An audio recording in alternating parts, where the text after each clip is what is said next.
Bismillahirrahmanirrahim. Assalamualaikum warahmatullahi wabarakatuh. Alhamdulillahirabbil alamin. Wassalatu wassalamu ala asyrafil anbiya'i wal mursalin nabiyyina wa habibina wa uswatina Muhammadin wa ala alihi wa ashabihi ajmain. Qala Allah ta'ala fi kitabihil karim, a'udzu billahi minasyaitonir rajim. Qad kanat lakum uswatun hasanatun fi Ibrahim walladzina ma'ah. Shadaqallahul adzim. Yang sama-sama kita hormati Direktur Dompet Quran Indonesia, Pak Agung Heru, para pejabat DKI, baik di pusat maupun di cabang, Bapak Ibu yang hadir pada pengajian sore hari ini, di mana tema kita pada sore hari ini sudah dibacakan ayatnya oleh qori kita tadi.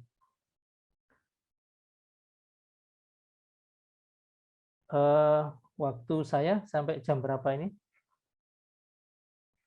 Penyampaian materi 45 menit, Ustaz. Oke. Nanti diingatkan waktunya ya. Oke. Baik Bapak, Ibu, dan saudara-saudara sekalian, di dalam Al-Quran itu ada 3 kata uswah. Uswatun hasanah.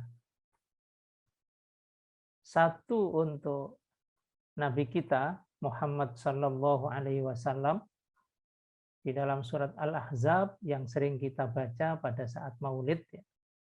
Laqad kana lakum fi Rasulillahi uswatun hasanah. Dan 2 kata uswatun hasanah ada di surat Al-Mumtahanah, yang kedua-duanya itu ditujukan kepada Nabi Ibrahim alaihissalatu wassalam.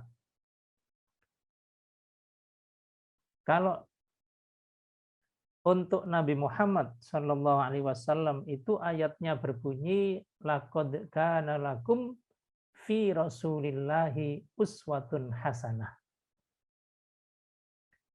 Kalau yang untuk Nabi Ibrahim di dalam surat Al-Mumtahanah itu qad kanat lakum uswatun hasanah fi Ibrahim walladzina ma'ahu.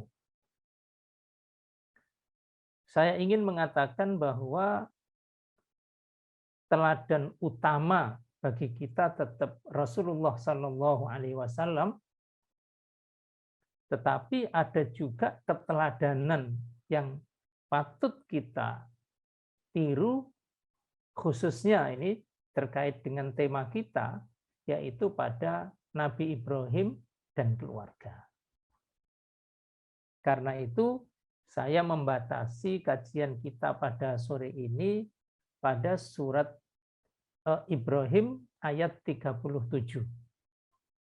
Bapak Ibu bisa melihat di mushaf masing-masing surat Ibrahim ayat 37 ya.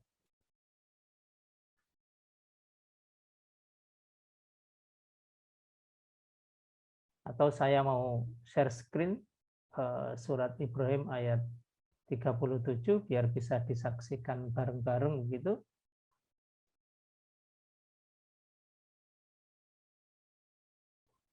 Apa sudah dibuka?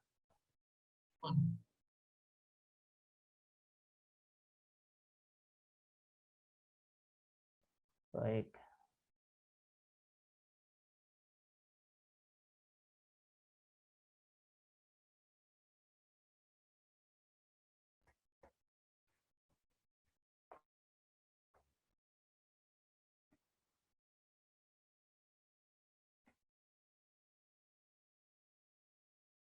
Halo?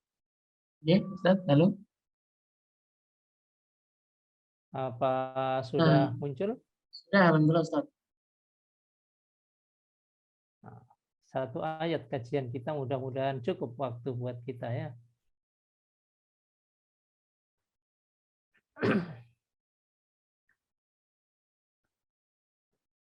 A'udzu billahi minasyaitonir rajim. Rabbana inni askantu min dzurriyyati biwadin ghairi dzi zar'in 'inda baitikal muharram. Rabbana liyuqimus shalah faj'al af'idatan minan nasi tahwi ilaihim warzuqhum minats tsamarati la'allahum yashkurun. Bapak, Ibu, dan saudara-saudara sekalian, kajian tentang ayat ini pasti kita akan berbicara tentang riwayat Nabi Ibrahim dan keluarganya. Nabi Ibrahim ini orang Palestina.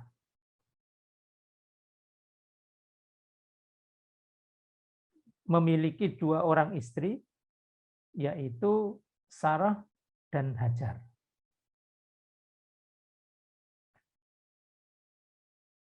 Allah Subhanahu wa taala memerintahkan kepada Nabi Ibrahim untuk hijrah dengan mengajak Hajar yang sedang hamil menuju Mekah, menuju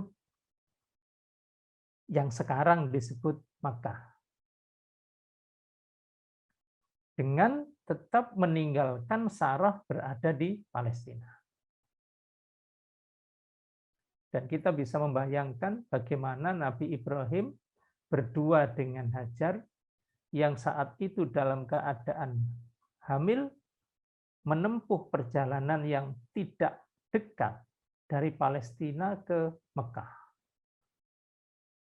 Yang perkiraannya itu kalau sekarang kurang lebih 1.500 sampai 1.600 km. Bahkan mungkin ada yang mengatakan lebih dari itu. Nah, pada saat Ibrahim dengan izin Allah membawa Hajar ke Mekah, saat itulah doa ini dibacakan oleh Nabi Ibrahim. A'udzu billahi minasyaitonir rajim. Rabbana, ya Tuhan kami. Inni askantu min dzurriyyati. Pada hari ini aku membuatkan tempat tinggal dan sekaligus memberikan sakinah. Jadi Bapak Ibu sekalian, kata askantu itu memiliki 2 makna. Yang pertama, askana yuskinu itu membuatkan tempat tinggal, sakan artinya tempat tinggal. Dan yang kedua, askana yuskinu itu memberikan sakinah, ketenangan. Min dzurriyyati, untuk sebagian dari anak keturunanku. Kenapa sebagian? Karena sebagian anak keturunan Nabi Ibrahim itu di Palestina. Di sana masih ada Sarah yang nanti akan melahirkan Ishak. Ishak nanti punya anak Yakub. Yakub nanti punya anak Yusuf, dan anak keturunan mereka disebut dengan Bani Israel. Nah, kita kembali ke Mekah.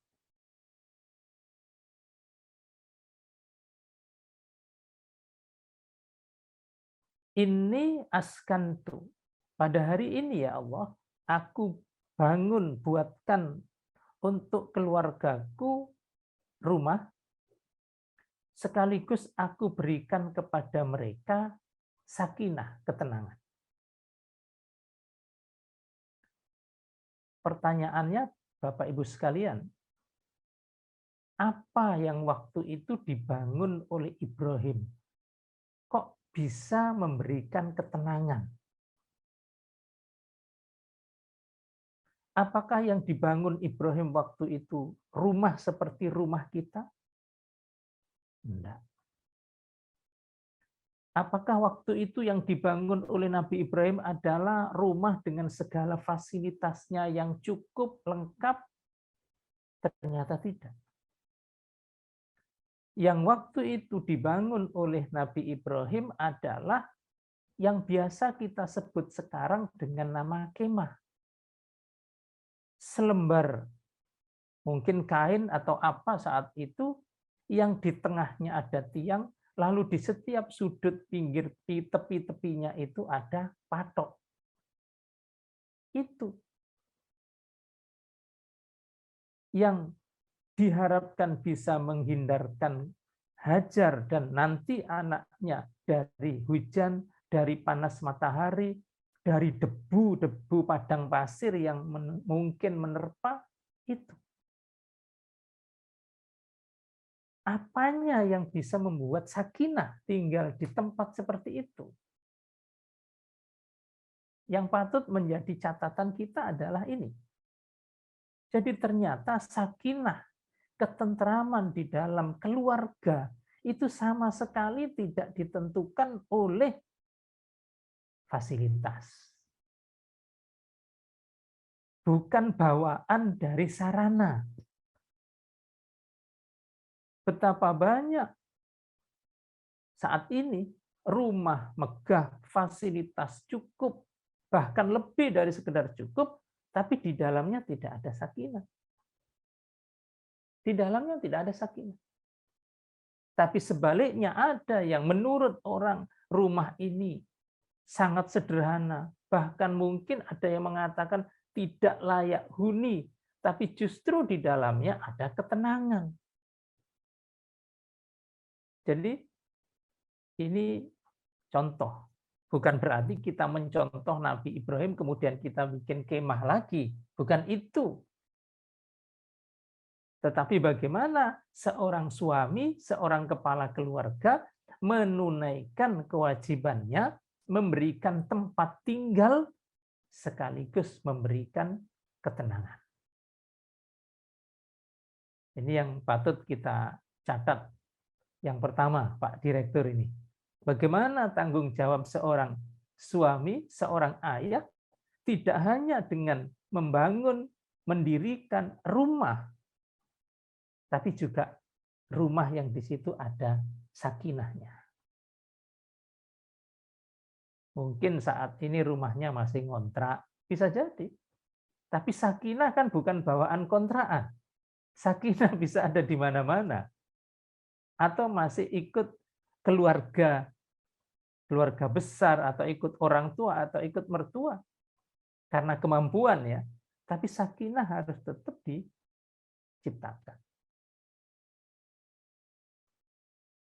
Lebih menarik lagi kalau kita lihat lokasi yang dipilih oleh Ibrahim tentu dengan arahan dari Allah untuk membuatkan rumah bagi keluarganya apa? Min dzurriyyati, untuk sebagian anak keturunanku, biwadin, di sebuah tanah dataran rendah, wadin, lembah. Dan memang kalau kita lihat, kita rasakan Mekah itu posisinya lebih rendah dari daerah-daerah di sekitarnya. Kalau kita kebetulan yang sudah pernah tindak haji, tindak umroh, berdiri ada di lantai atas Masjidil Haram, itu kemanapun melihat, depan, belakang, kanan, kiri, itu gunung. Jadi Mekah itu seperti mangkok, dan Ka'bah Masjidil Haram itu ada di tengah-tengahnya. Sekitarnya itu gunung. Hanya sekarang sebagian gunung sudah dikepras jadi hotel. Aslinya gunung. Asli seperti zaman Nabi Ibrahim ketika memilih tempat itu ya seperti itu, biwadin, tanah yang wadi, lembah. Ghairi dzi zar'in, yang tidak ada tanamannya sama sekali. Tidak ada tanaman, tidak ada pohon, tidak ada tumbuhan, bahkan rumput pun tidak ada. Kenapa? Karena memang belum ada air di situ. Tidak ada air, belum ada Zam-Zam, belum ditemukan. Jadi kondisinya seperti itu. Tidak kebayang kita di Indonesia menemukan lokasi seperti itulah. Tapi itu yang dipilih oleh Ibrahim atas bimbingan dari Allah Subhanahu wa taala.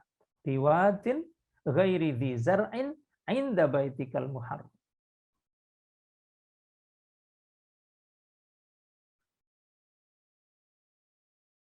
Para jamaah sekalian, apa yang membuat Ibrahim itu mau menerima lokasi itu? Padahal ini lokasi yang tidak masuk akal. Apalagi istrinya ini hamil dan akan melahirkan. Loh kok ya milih tempat seperti itu? Satu-satunya jaminan yang dipegang oleh Jibril, oleh Ibrahim maksud saya, bahwa sehingga beliau mau menerima tempat itu sebagai tempat tinggal adalah inda baitikal muharram. Di sisi, di samping rumahmu yang mulia. Artinya, nanti Allah Subhanahu wa taala akan perintahkan kepada Ibrahim dan Ismail untuk membangun Ka'bah di situ. Untuk membangun masjid di situ. Ini perlu digarisbawahi yang kedua, Pak Direktur dan seluruh jamaah yang hadir, bahwa membangun rumah, memilih lokasi, kalau kita berpikir tentang kebaikan anak keturunan kita, jangan jauh-jauh dari masjid. Akses ke masjid mudah.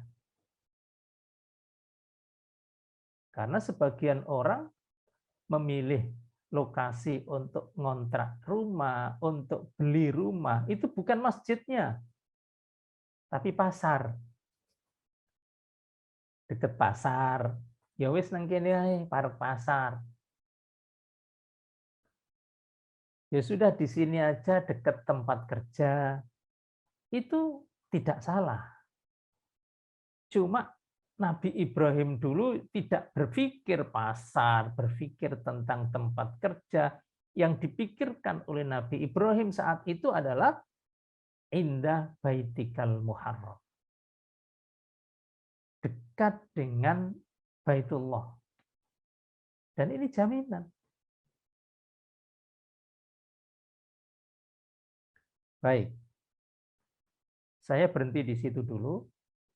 Merespon doanya Nabi Ibrahim ini dengan melihat bagaimana Hajar. Bapak, Ibu, dan saudara-saudara sekalian, Nabi Ibrahim itu tidak selalu berada di Mekah. Tidak selalu bersama keluarga di Mekah. Bahkan kalau kita lihat tafsir At-Tabari, Nabi Ibrahim itu datang ke Mekah hanya 4 kali seumur hidupnya. Pertama, datang ke Mekah mengantarkan Hajar. Waktu itu di kebanyakan ahli tafsir mengatakan Ismail belum lahir. Ya ini ketika turun doa ini, Ismail belum lahir. Belum lahir, Nabi Ibrahim dipanggil Allah Subhanahu wa taala. Coba bayangkan. Datang ke Mekah, bikin kemah, istrinya hamil, ditempatkan di situ. Loh, Ibrahim mau pergi lagi. Mau pergi lagi, memenuhi panggilan Allah karena memang tugas dakwahnya Nabi Ibrahim tidak di Mekah. Di sana, di Palestina. Wilayah dakwahnya Nabi Ibrahim itu di Palestina. Sekarang bagaimana mungkin seorang suami tega meninggalkan istrinya di tempat itu dalam keadaan seperti itu? Dan bagaimana sikap istri ketika dipamiti oleh suaminya itu?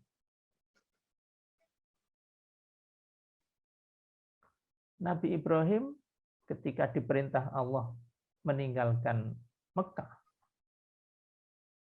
pamitan kepada istrinya, dan sudah barang tentu berat suami mana yang tega meninggalkan istri dalam keadaan seperti itu dan di tempat seperti itu. Hajar juga berat. Ketika dipamiti oleh Ibrahim, Hajar itu tidak nanya kepada suaminya, kamu pergi berapa lama? Enggak. Terus aku yang di sini, nanti kalau anakmu lahir, sopo sing nulungi? Enggak. Terus kalau saya dan anak ini nanti hidup, makan apa? Siapa yang ngasih makan, minum siapa? Itu tidak ditanyakan oleh Hajar. Yang ditanyakan oleh Hajar adalah, wahai suamiku, ahada amrun minallah, apakah kepergianmu ini betul-betul perintah Allah? Itu saja yang ditanyakan.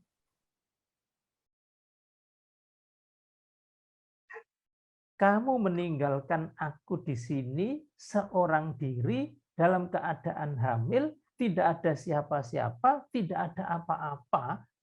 Ini memang kamu pergi itu disuruh Allah Ta'ala. Nabi Ibrahim tidak menjawab dengan kata karena saking beratnya. Beliau hanya menganggukkan kepalanya. Tanda, iya. Aku pergi ini memang disuruh Allah. Nah, yang muncul dari lesan Hajar, ini yang menarik. Ini garis bawah yang ketiga, Pak Direktur. Wahai suamiku, kalau engkau pergi itu perintah Allah. Idzan lan yudayyi'ani rabbi. Maka aku yang kau tinggalkan di tempat ini seperti ini tidak akan ditelantarkan oleh Allah. Ini jawaban luar biasa. Kalau memang kamu pergi meninggalkan aku, itu perintah dari Allah, maka aku yang kau tinggalkan di sini tidak akan ditelantarkan oleh Allah. Saya kira masih banyak para istri yang seperti ini zaman sekarang ini. Inilah makna dari yakin itu. Orang yakin itu tenang.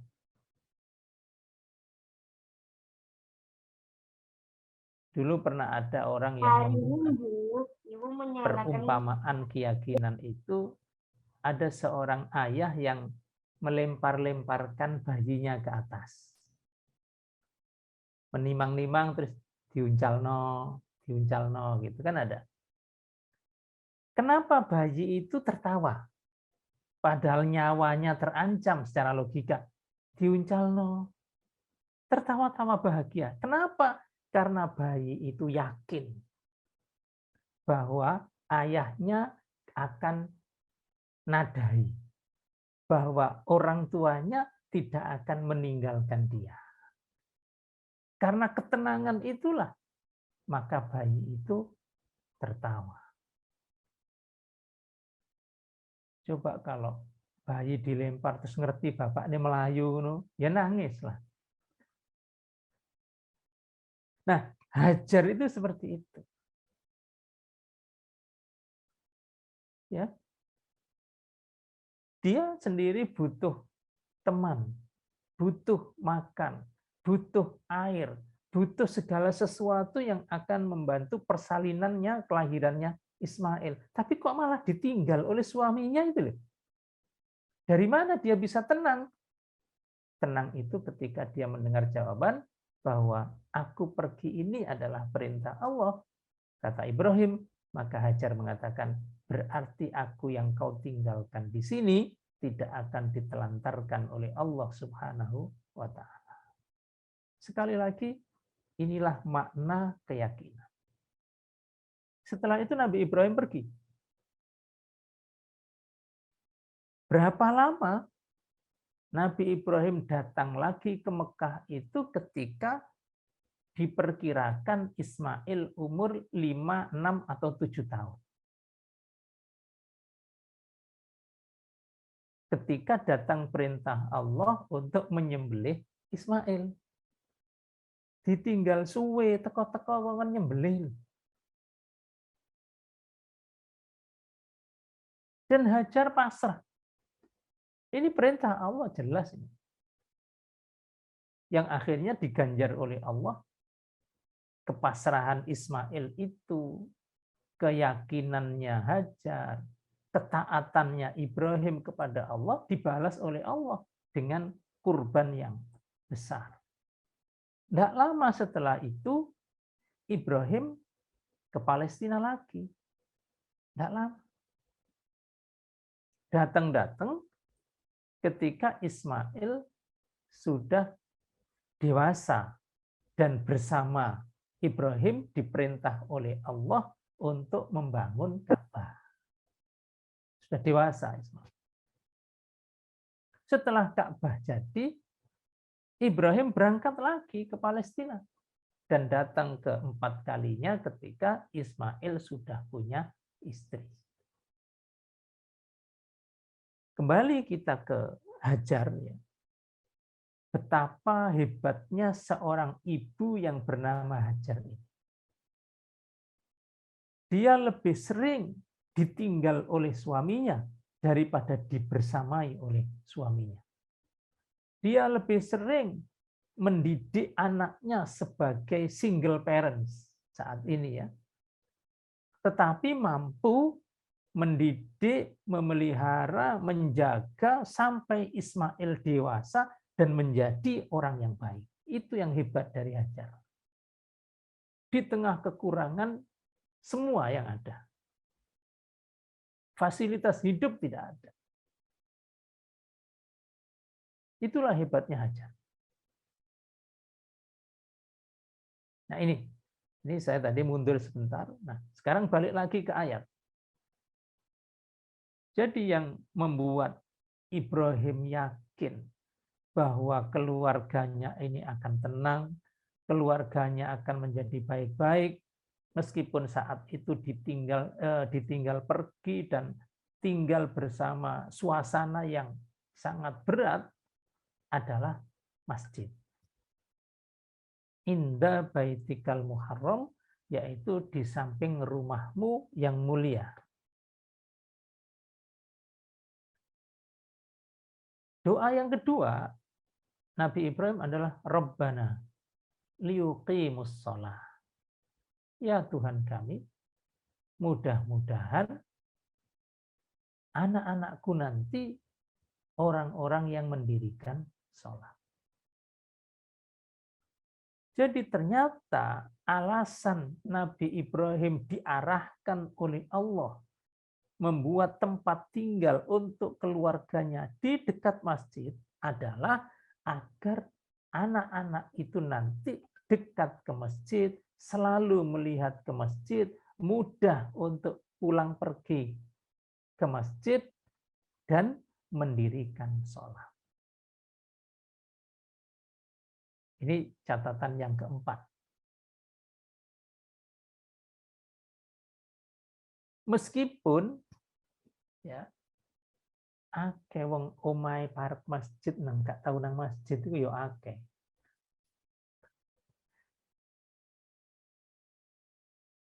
Dengar azan itu ya dari seluruh mata angin, depan, belakang, kanan, kiri. Bahkan tumpuk-tumpuk suara azan itu. Tapi ya gak nang masjid.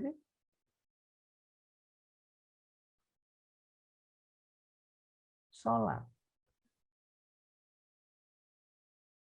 Rabbana liyuqimus sholat. Ya Tuhan kami, mudah-mudahan anak keturunanku nanti orang-orang yang rajin mendirikan sholat. Dan alhamdulillah sampai sekarang kita ini tetap sholat. Mudah-mudahan sampai akhir hayat tetap sholat. Seperti Nabi Ibrahim mendoakan anak keturunannya rajin sholat. Nah, catatan saya tentang sholat ini, saya tidak membahas tentang fadilah sholat, bahwa sholat itu ibadah yang paling utama, yang paling pertama dihisab, dan yang menentukan diterima dan tidaknya yang lain-lain. Tapi saya berbicara tentang bagaimana menanamkan tanggung jawab orang tua terhadap menanamkan sholat ini kepada anaknya. Nabi pernah mengatakan, muru auladakum bis sholati wa hum abna'u sab'i sinin. Suruh anakmu itu sholat ketika umurnya sudah 7 tahun.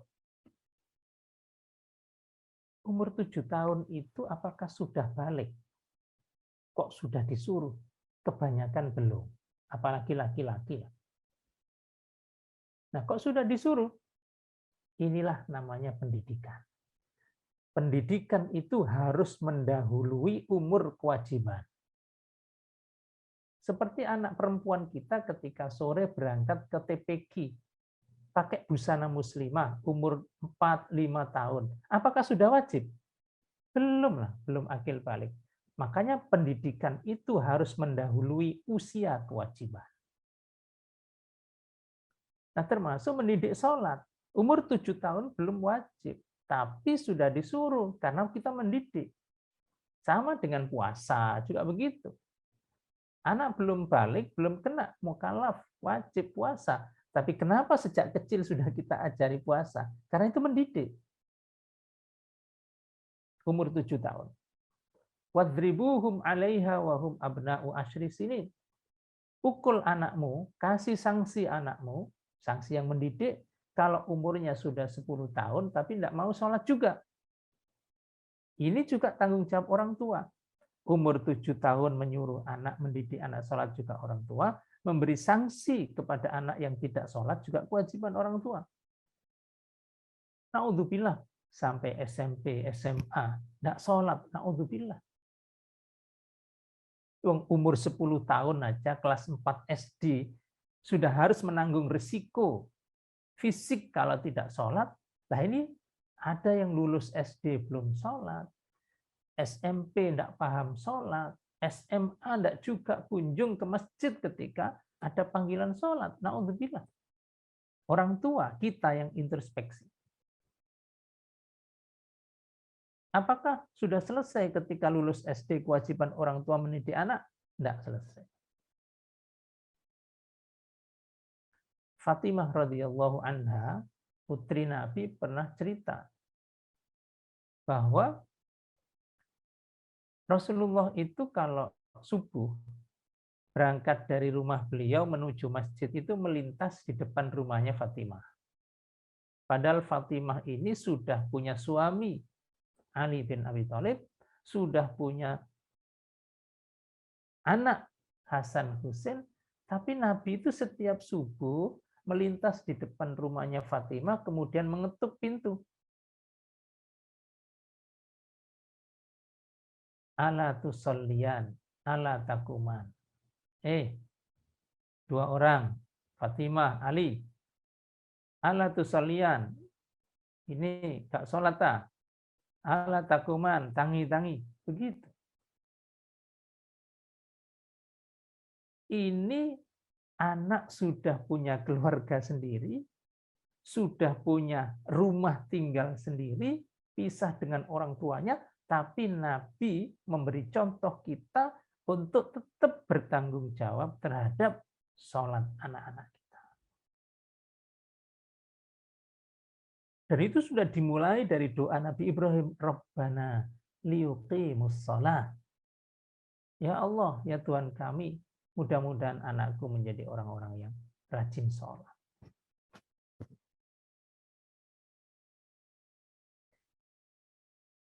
Selanjutnya, faj'al af'idatam minan nas tahwi ilaihim. Maka jadikanlah hati, pikiran sebagian dari orang tahwi ilaihim, berkeinginan untuk datang kepada mereka. Nabi Ibrahim sedang minta kepada Allah agar kaum muslimin, karena anak keturunan beliau nanti ada yang Yahudi, ada yang Nasrani, sesuai dengan nabi-nabinya. Nabi Ibrahim mendoakan sebagian dari orang, yakni kaum muslimin, punya keinginan, punya cita-cita untuk datang ke Mekah. Untuk mengunjungi Ka'bah, mengunjungi Masjidil Haram, mengunjungi kota suci Mekah. Itu Nabi Ibrahim dulu 4000 tahun yang lalu diperkirakan sudah minta kepada Allah agar orang Islam ini punya keinginan untuk haji atau umroh. Ini catatan kelima. Ma'asyiral muslimin, Bapak Ibu sekalian, jangan sampai ada orang yang sekarang ini ya sehat, muda, kaya, tapi tidak mau, tidak ada keinginan, bahkan belum daftar haji, umroh pun tidak kepingin. Na'udzubillah. Katanya, kenapa tidak daftar haji? Belum dapat panggilan. Nah, mau dipanggil siapa lagi? Jadi Nabi Ibrahim memikirkan masa depan Mekah. Sejak Mekah itu masih nol. Baru ada satu penduduk, yaitu Hajar. Nah, siapa di antara orang tua yang berpikir masa depan jauh seperti Nabi Ibrahim ini? Ini catatan penting. Nabi Ibrahim sudah mikir. Meskipun kelihatannya waktu itu permintaannya Nabi Ibrahim itu sekilas tidak masuk akal. Kok bisa tidak masuk akal? Nah, iya. Nabi Ibrahim minta kepada Allah supaya orang-orang itu kepingin semuanya datang ke Mekah. Padahal Mekah itu tidak ada daya tariknya waktu itu. Kalau ada orang yang mempromosikan negerinya, kunjungan tahun sekian ke negerinya, masuk akal. Karena negerinya indah. Nah, Mekah waktu itu dikunjungi indahnya apa? Apa nih sing indah Mekah waktu itu? Wong banyu durung ono. Tapi itulah seorang ayah yakin bahwa doanya akan dikabulkan oleh Allah, yakin bahwa permintaannya itu akan didengar oleh Allah, dan doa-doa Ibrahim itu menjadi kenyataan sekarang. Yang waktu Nabi Ibrahim berdoa itu hanya ada satu penduduk dan tanahnya gersang. Siapa yang bisa membayangkan bahwa sekian ribu tahun selanjutnya ketika doa itu diucapkan, Mekah menjadi seperti ini. Menjadi kota yang seluruh umat Islam tidak ada yang tidak kepingin ke sana. Menjadi sebuah kota yang ramai sepanjang masa. Padahal waktu itu sepi mamring. Karena itu para jamaah sekalian, kalau doa kepada Allah itu jangan jangka pendek. Jangan juga yang kira-kira gampang dikabulkan. Bisa juga doa kita itu jangka panjang. Bukan hanya anak kita sekarang, tapi anak dan cucu-cucu masa depan kita. Kita doakan semuanya. Seperti Nabi Ibrahim mendoakan kita.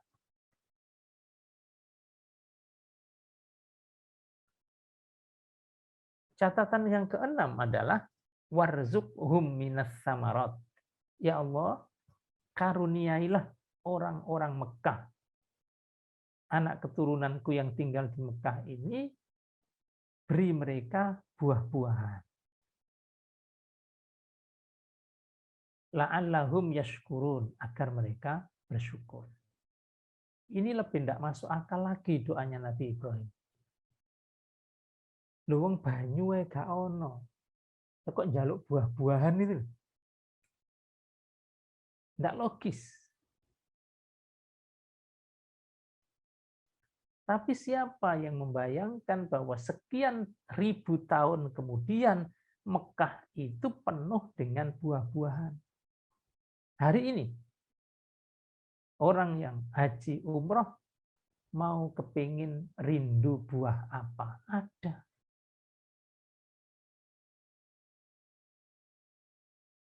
Jadi yang diminta oleh Nabi Ibrahim saat itu tidak masuk akal. Beri mereka buah-buahan. Dari mana buah-buahan? Lebih tidak masuk akal lagi kalau Nabi Ibrahim waktu itu minta pohonnya. Jadi Nabi Ibrahim tidak minta pohonnya, tapi minta buahnya. Kalau minta pohonnya lalu dikabulkan oleh Allah, tambah repot. Mau ditanam di mana? Tapi kalau minta buahnya, tidak usah ada pohonnya, buahnya ada di sini. Buahnya ada, walaupun tidak lihat pohonnya. Agar mereka menjadi orang-orang yang bersyukur. Lalu dari Ismail apa yang bisa kita tiru?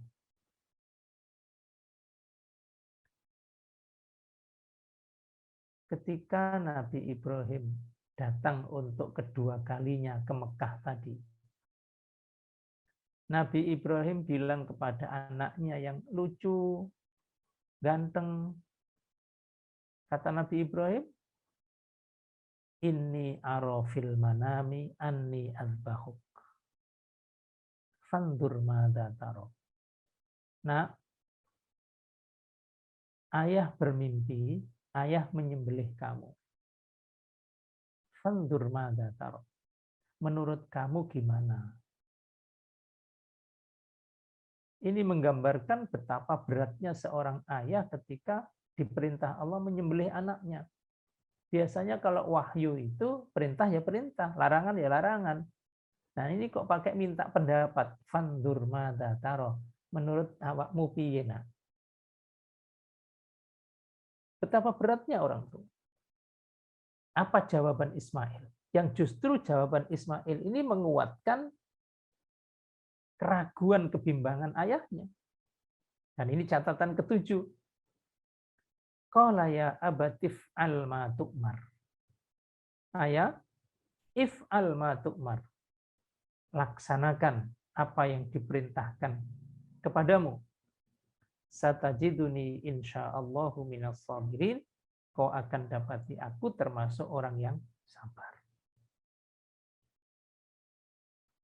Kita mencontoh dari Ismail yang tidak selalu ditunggui ayahnya. Yang hidup di tengah fasilitas yang sangat minim. Kondisi seperti itu mengajarkan kepada anak-anak untuk mengenal sifat sabar. Satajiduni insyaallahu minas sabirin. Anak sekecil itu sudah mengerti apa itu sabar. Dan sudah meyakinkan orang tentang kesabaran. Dari mana dia belajar tentang sabar?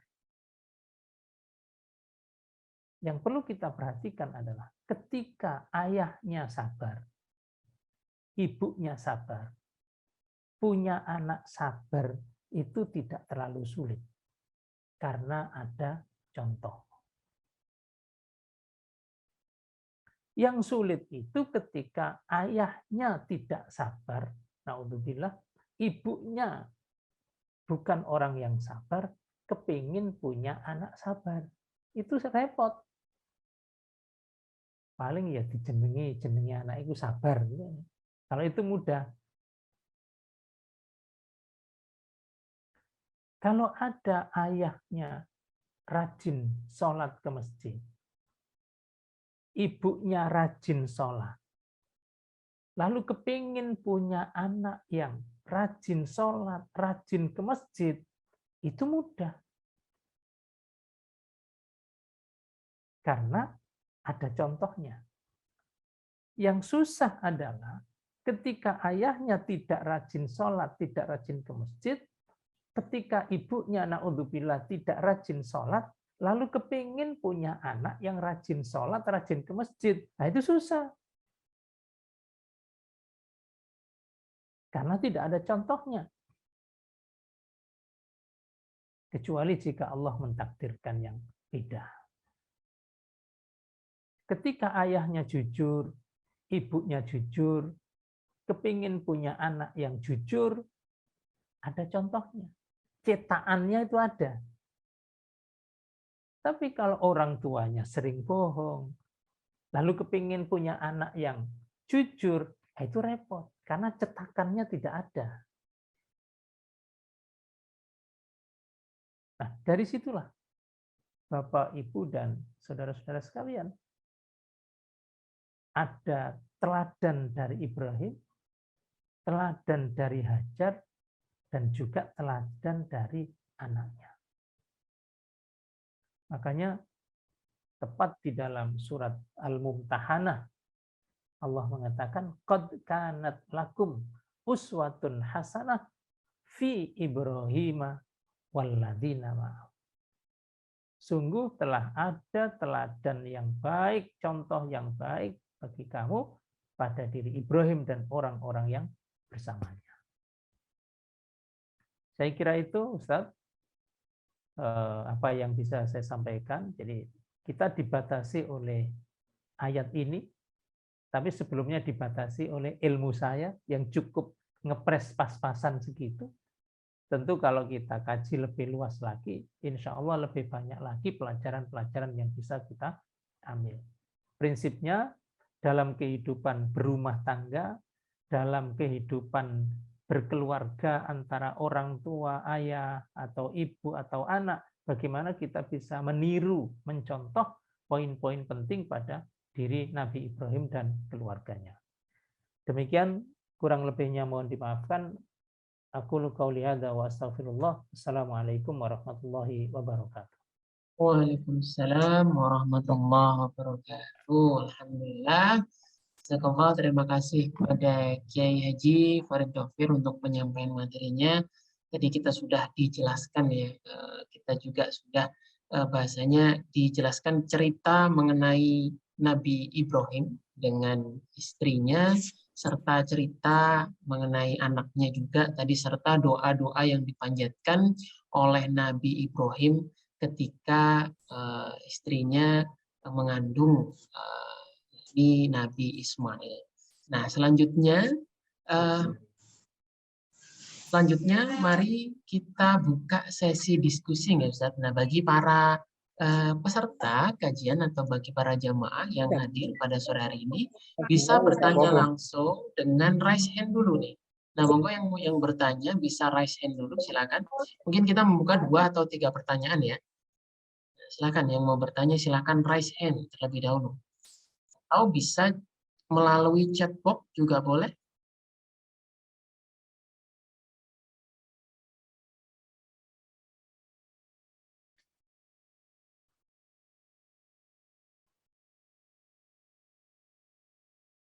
Ya, silakan kepada para jamaah, para peserta yang hadir.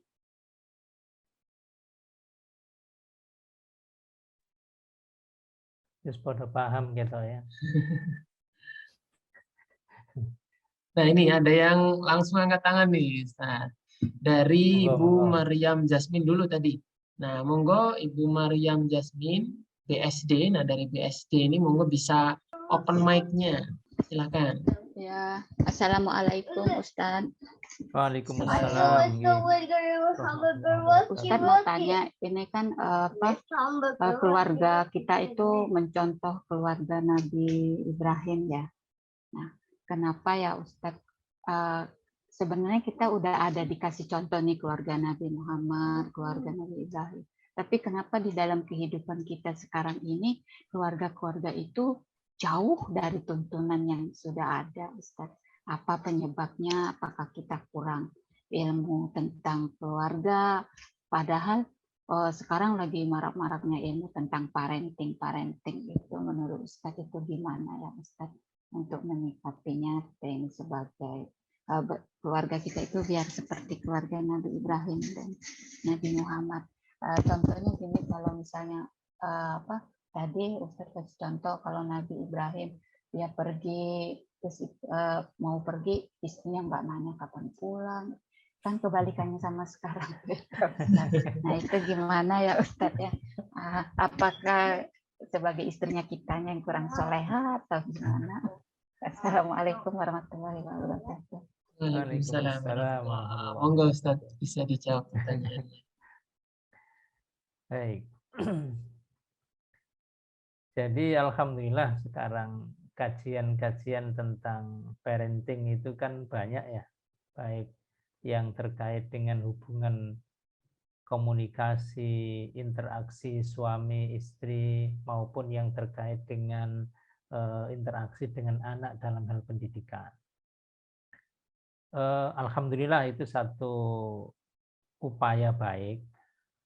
Nah, perlu juga ditingkatkan dalam hal pengambilan contoh-contoh. Artinya ada parenting yang secara teori disampaikan bagaimana menjaga keharmonisan, bagaimana menjaga hubungan baik, dikala dekat maupun jauh, ada teorinya. Tetapi yang perlu disempurnakan adalah bagaimana dikasih contoh dengan kehidupan real yang pernah dialami oleh para nabi, dialami oleh nabi kita Muhammad SAW, dialami oleh para sahabat. Jadi figur-figur teladan itu perlu diperbanyak dan dikuatkan ke dalam khazanah keilmuan kita. Kita ya, mungkin kebanyakan kita yang suami dan istri satu orang. Jadi laki-laki yang punya istri satu orang. Itu tentu kehidupan keluarganya pernah ada masalah. Kita perlu melihat rumah tangga Nabi ketika suami istri yang hanya berdua saja kena problem keluarga. Bayangkan coba Rasulullah Shallallahu Alaihi Wasallam dengan 9 istri, apakah tidak ada problem? Lebih banyak. Nah, pengetahuan kita tentang hal-hal yang terkait dengan rumah tangga Rasulullah, rumah tangga Nabi Ibrahim itu adalah perlu kita kuatkan, perlu kita gali, perlu baca buku, perlu mendengar ceramah tentang itu, sehingga melengkapi cara-cara kita menteladani keluarga orang-orang baik itu. Rasulullah pernah mengalami dengan istrinya problem ekonomi. Karena istrinya tertentu minta tambahan belanja. Pernah. Istri-istri Nabi yang jumlahnya banyak itu ada kubu-kubunya. Kubunya Aisyah dengan Hafsah, ini kubunya yang lebih sepuh, ada kubunya. Bagaimana Rasulullah mengelola itu? Ini perlu kita gali, kita contoh. Itu yang pertama. Yang kedua ya, kita semuanya perlu introspeksi. Introspeksi. Ketika kita dekat dengan Allah, maka Allah akan menjadikan kita dekat dengan sesama orang lain. Naudzubillah, ketika ada orang yang secara spiritual jauh dari Allah, maka itu akan menjadikan hubungan dengan sesama manusia gersang. Itu otomatis. Ya.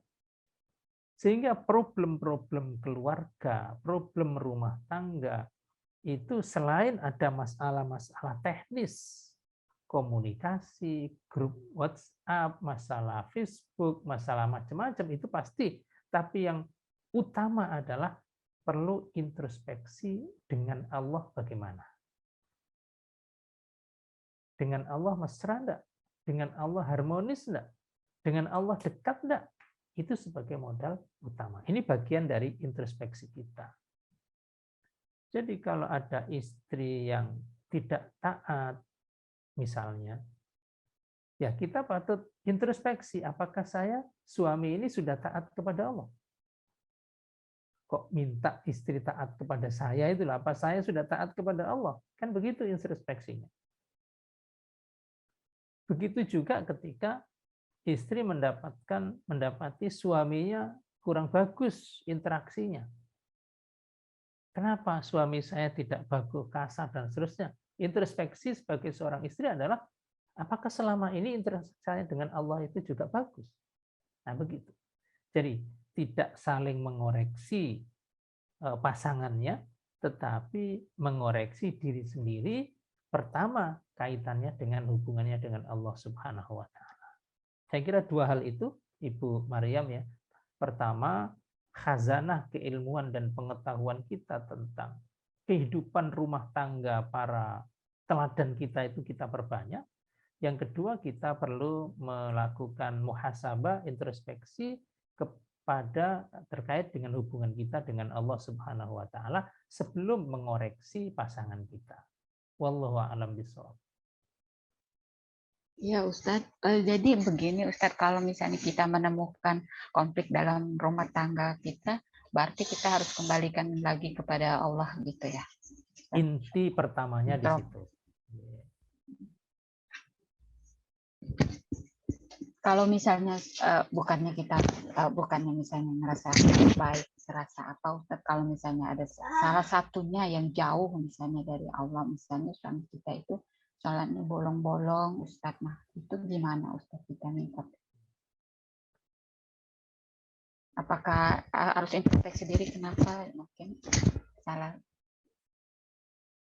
Introspeksi tetap, muhasabah tetap. Doa ditingkatkan. Melihat pasangan atau melihat suami yang kurang baik sholatnya atau bolong-bolong sholatnya itu jangan melihat sebagai orang musuh yang harus dibenci. Tapi lihatlah sebagai seorang suami yang perlu dikasihani. Karena kita melihatnya kasihan. Bagaimana orang yang ditunjuk oleh Allah menjadi penyelamat keluarga dari api neraka, ku anfusakum wa ahlikum naro, dari api neraka, sementara dia sendiri ada di pinggir tebing neraka. Kan kasihan kita. Nah, sebagai bentuk kasihan kita, ya kita doakan, kita nasihati, kita dekati, kita ajak untuk melakukan sholat dan ibadah-ibadah lain yang belum dilaksanakan. Jangan melihat sebagai musuh yang dibenci, jangan melihat sebagai objek dakwah yang harus terus diperlakukan sebagai anak yang perlu diajari. Tetap sebagai suami, tetap sebagai kepala keluarga, kita doakan dan kita ajak bersama sholat khususnya. Begitu, wallahu a'lam bishawab. Ya Ustadz, terima kasih. Assalamualaikum warahmatullahi wabarakatuh. Waalaikumsalam warahmatullahi wabarakatuh. Terima kasih kepada Ibu Maryam Jasmine untuk pertanyaannya. Nah, ngapunten Ustadz Farid, mungkin untuk share screen-nya bisa di stop dulu biar tampilan Ustadz Faridnya bisa full screen ya. Saya juga mengingatkan kepada para jamaah yang para peserta yang sudah hadir yang belum mengisi absen, nah silakan mengisi absensi ya. Nah, absensinya ada di chat box atau kolom komentar, dan di sini juga sudah banyak pertanyaan nih yang masuk di chat direct message ya, di sini direct message ke saya. Yang ngapunten mungkin tidak semua bisa terjawab. Dan di sini mungkin saya bacakan satu pertanyaan lagi nih Ustadz. Nah, di sini nah ini dari Bapak Supriyatna dari Karawang, jauh-jauh dari Karawang ini kita bergabung dengan kita. Nah, pertanyaannya bagaimana cara kita memberikan pengertian kepada istri ketika kita harus pergi meninggalkannya dalam waktu lama, misalnya untuk bekerja atau melakukan perjalanan dinas selama beberapa hari. Nah, itu pertanyaannya Ustadz, monggo bisa dijawab. Ini Bapak-bapak. terkait dengan pola komunikasi, terkait dengan kepercayaan. Ya kan? Dua hal ini. Itu yang pertama adalah terkait dengan kepercayaan, artinya sikoh. Sejauh mana antara suami dan istri ini terbangun sikoh bainahuma, saling percaya antara keduanya. Nah, ini pertama dulu. Kalau suami dan istri itu saling percaya, artinya selama ini suami saya juga baik-baik, selama ini istri saya juga baik-baik, maka tidak ada kesulitan dalam hal teknis penyampaian kepada istri ketika suami mau pergi jauh. Itu satu. Jadi ini terkait dengan saling percaya. Yang kedua, teknis komunikasi. Kalau di dalam Al-Quran, salah satu ciri sifat wanita solihah adalah hafidhatun lil ghaibi. Itu pasti. Menjaga diri dan harta suaminya ketika suaminya tidak berada di dekatnya. Menjaga dirinya, menjaga harta suaminya ketika suami tidak sedang bersamanya. Hafidhatun lil ghaibi bima hafidhallah. Nah, jadi dua-duanya harus introspeksi. Ketika suami orangnya itu bisa dipercaya, maka ngomong apapun kepada istri diterima. Orang itu kalau jujur, tidak ada beban. Tapi kalau orang itu bohong, ketika mau jujur, itu ditambahi dengan sumpah. Suami istri juga begitu. Ketika istri itu biasa jujur, ngomong apapun dipercaya. Tapi kalau dia pernah bohong, kan ada kesan memori di suaminya, dia pernah bohong. Sekarang ini jujur apa bohong, kan gitu. Jadi yang pertama, bangun dulu saling percaya. Ketika saling percaya itu sudah ada, maka tidak ada kesulitan ketika suami mau pergi memberikan pengertian kepada istrinya. Apakah kepercayaan itu dibangun melalui ibadah yang rajin, sehingga istri tidak perlu meragukan ibadah suaminya karena sudah nampak ahli ibadah. Bangun juga kepercayaan melalui penggunaan uang misalnya, penggunaan penghasilan. Perlu ada kejujuran. Cara setiap keluarga mengelola keuangan bisa beda. Tapi kejujuran di dalam mengelola penghasilan itu kewajiban. Saya ulangi. Keluarga masing-masing punya cara untuk mengelola keuangan. Ya, itu masing-masing punya cara. Tetapi bahwa jujur, terbuka, bisa dipercaya terkait dengan pendapatan dan penghasilan, itu menjadi sebuah kewajiban. Dan di situ menentukan komunikasi. Saya kira apa yang disampaikan beliau tadi yang menanyakan itu adalah teknis ya. Teknis, masing-masing keluarga punya cara untuk menyampaikan apa yang ingin disampaikan. Wallahu a'lam bishawab.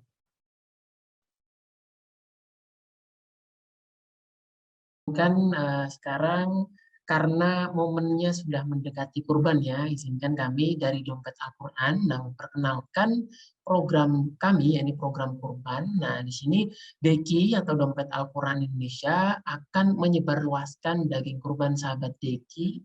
Nah, di sini ke daerah rawan pangan, rawan akidah, yatim duafa, penghafal Al-Quran, mu'alaf, daerah rawan bencana, dan masyarakat umum. Jadi bagi para peserta di sini nih, bagi para jamaah yang ingin berkorban, bisa berkorban di Deki. Nah, karena tadi alasannya ya, jadi berkorban di Deki untuk penyebarannya ke daerah pelosok-pelosok di Indonesia.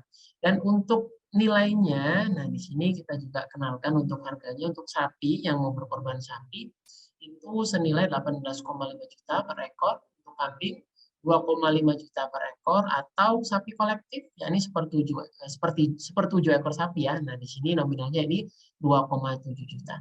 Dan sekarang kan lagi marak ya wabah dari PMK atau penyakit mulut dan kuku. Nah, yang mana untuk mengatasinya, nah di sini Deki punya solusi nih. Jadi kurban sapi lewat kemasan kaleng dan kornet, kemasan kaleng kornet. Jadi nanti untuk hasil dari kurban sapinya akan dikalengkan sehingga akan awet 2-3 tahun, dan pastinya dalam prosesnya ya ini proses higienis melalui tahap-tahap yang sudah disyar'ikan dan sudah melewati tes uji kesehatan dari dokter hewan. Nah, di sini untuk sapi nominalnya sama ya 18,5 juta, dan satu sapi akan menjadi 450 kaleng kornet. Nah, di sini nanti kebermanfaatnya akan semakin bertambah ya, karena untuk kaleng kornet ini akan semakin awet, dan untuk pendistribusiannya nanti juga akan lebih lama, juga di sini bisa menjangkau daerah-daerah pelosok. Nah, kalau yang kurban biasa mungkin daging biasa bertahan sekedar beberapa hari ya, tapi kalau dengan dikalengkan atau dibuat kornet, nah insya Allah akan bertahan lama dan bisa menjangkau daerah-daerah yang sangat jauh atau daerah pelosok. Nah, sehingga kebermanfaatan dari kurban kita bisa bertambah. Nah, untuk Ustadz Farid mungkin satu lagi nggak Ustadz pertanyaannya. Nah, di sini tadi dari Ibu Firda Humaita. Nah, di sini tadi sebenarnya sudah raise hand, tapi dituliskan di chat box melalui direct message ke saya. Nah, di sini alhamdulillah terima kasih banyak Ustaz atas penjelasannya. Bismillah. Izinkan saya menyampaikan pertanyaan di chat box. Sekarang saya sudah berkeluarga, tapi belum punya anak. Ibu Firda sudah berkeluarga, belum punya anak. Bagaimana peran istri yang tepat untuk mengingatkan suami agar tidak seperti menggurui? Kadang karena hal ini malah jadi pertengkaran dan saling mendiamkan beberapa jam. Karena beliau, di sini suaminya sulit sholat subuh nih ceritanya. Diingatkan takutnya ini malah menggurui, malah cekcok. Nah, kurang lebih untuk permasalahan dari Ibu Firda Humaita, kurang lebih seperti itu. Monggo bisa ditanggapi serta diberikan jawaban Ustaz. Mudah-mudahan Ibu Firda dan keluarga segera dikasih oleh Allah keturunan ya. Amin ya rabbal alamin. Karena dalam kondisi suami atau istri sedang marah, itu sering yang menjadi jembatan untuk meredakan amarah itu adanya anak. Akhirnya emosinya reda sehingga hubungan menjadi baik kembali. Itu perantaranya itu sering juga melalui anak. Sehingga ketika belum dikasih keturunan, maka ya kalau ada ketegangan ya langsung dua kutubnya itu berhadapan-hadapan gitu. Tidak ada yang menjembatani supaya bisa tersenyum, supaya bisa bergurau, itu tidak ada. Nah, disitulah Karena memang anak itu diciptakan oleh Allah Subhanahu wa taala sebagai sesuatu yang membuat orang tuanya senang, kan begitu. Nah, ketika ada suami lalu masih ada kendala di dalam sholat subuh. Nah, ini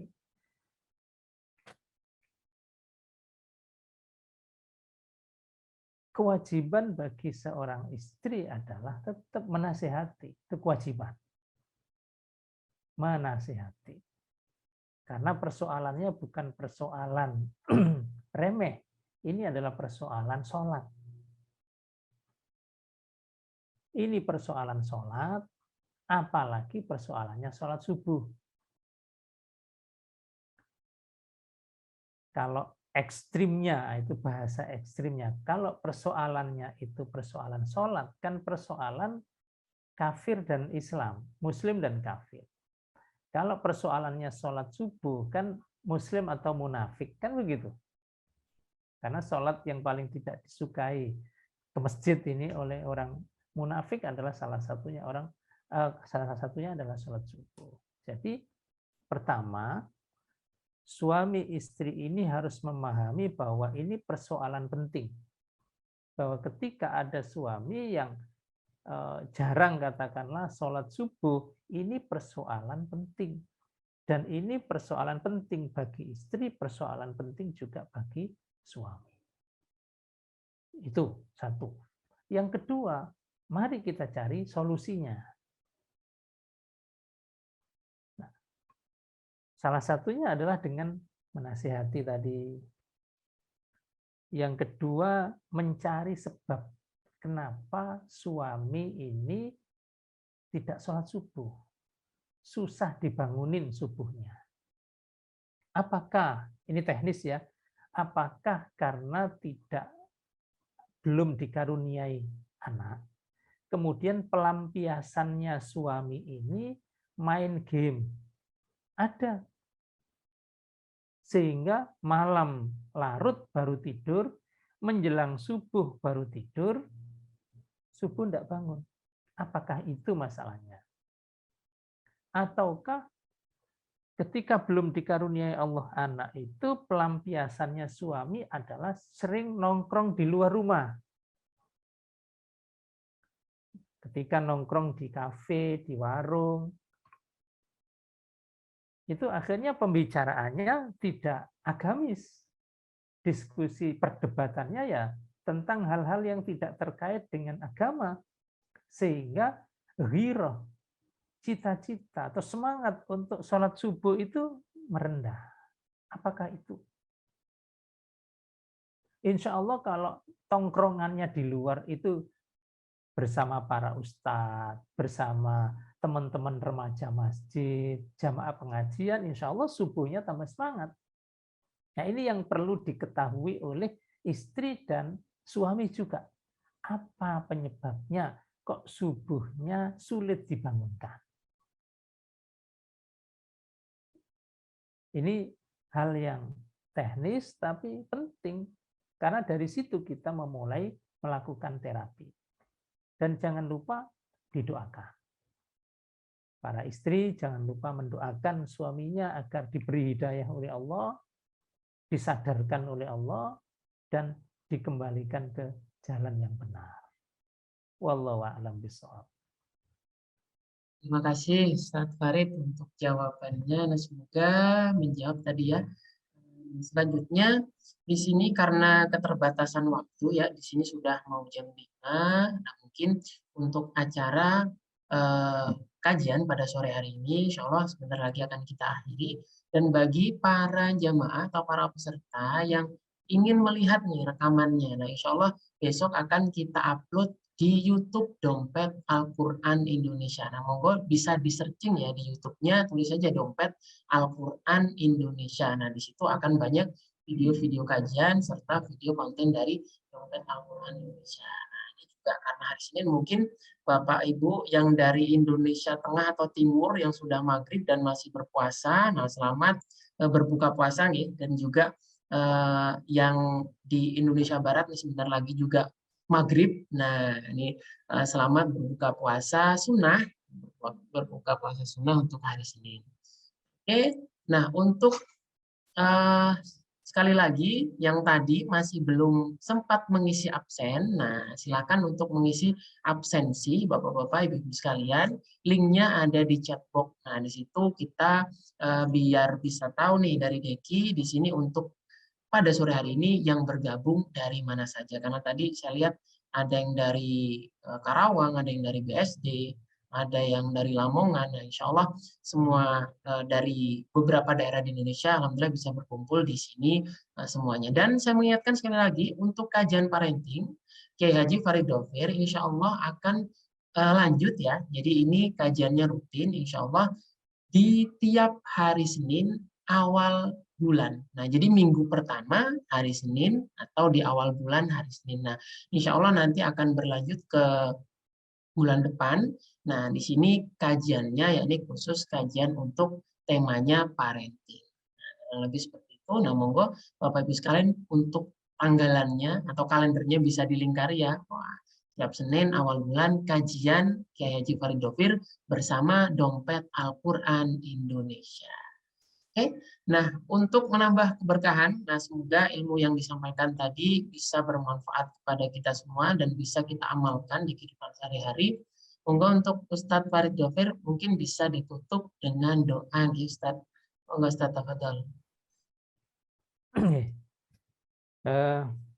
Harapan kita, doa kita, mudah-mudahan acara kita pada sore hari ini menjadi acara yang diridhoi oleh Allah Subhanahu wa taala dan menambah ilmu kita setelah kita ngaji bersama-sama tadi. Amin ya rabbal alamin. Allahumma salli wa sallim wa barik ala Muhammadin walhamdulillahi rabbil alamin. Hamdan syakirin, hamdan na'imin, hamdan yuafi ni'amahu wa yukafi'u mazidah. Ya Rabbana lakal hamdu kama yanbaghi li jalali wajhikal karim wa 'azimi sultanik. Allahumma ighfir lil muslimina wal muslimat wal mu'minina wal mu'minat al ahya'i minhum wal amwat. Allahumma inna nas'aluka ilman nafi'a wa rizqan tayyiba wa amalan mutaqabbala. Allahumma inna nas'aluka al-huda wat tuqa wal afaf wal ghina. Allahumma inna nas'aluka salamatan fid din wa afiyatan fil jasad wa ziyadatan fil ilm wa barakatan fil rizq wa taubatan qabla al maut wa rahmatan 'inda al maut wa maghfiratan ba'da al maut. Allahumma hawwin 'alaina fi sakaratil maut wan najata minan nar wal 'afwa 'inda al hisab.